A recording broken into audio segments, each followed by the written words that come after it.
As the trial of torture slaying suspect Vanessa Coleman drew to a close today, attorneys for both sides presented arguments to the jury about what they think has been proven in this what is now over a week-long trial. The biggest surprise, though, today came when Vanessa Coleman herself announced that she would not testify. Her attorney, Ted Lavit, had told jurors in opening statements that they would hear from his client.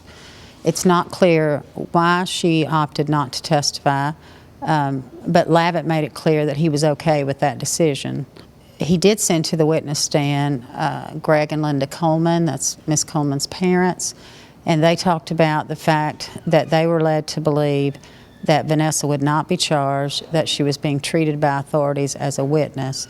That's been a key point in the defense case to try to show that there was no evidence against Miss Coleman, so much so that the feds even offered her immunity. In closing arguments, prosecutors talked about the criminal responsibility law, and that's what Vanessa really is being prosecuted under. The state urges in this case, find Vanessa guilty because of her association without any evidence. No, Mr. Jennings didn't give you any evidence. He got frustrated because he said, in my gut, I know. I know. That's when he couldn't find any answers. That's when he couldn't find an answer for evidence. Just presence alone cannot impute guilt.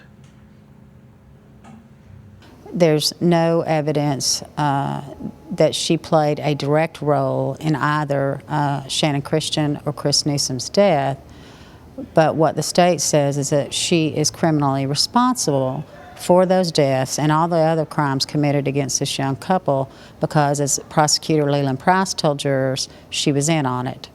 Vanessa Coleman played her part. And that's what criminal responsibility is about. It's a long-standing legal doctrine that deals when crimes are committed by groups.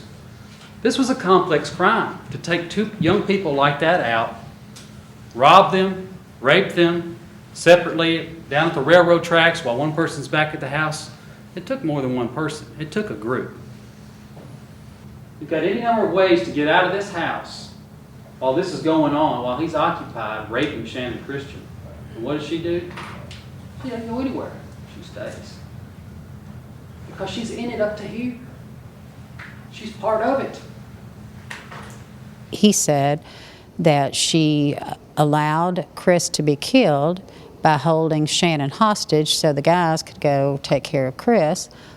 And he also alleged that she was well aware that Shannon was being raped and tortured, and he also suggested that she may well have assaulted Shannon herself out of anger when her boyfriend raped Shannon. Defense attorney Lavit, of course, said that the state was merely trying to make her guilty by association, that she made a terrible mistake in hooking up with these folks to begin with, but herself wound up herself a victim.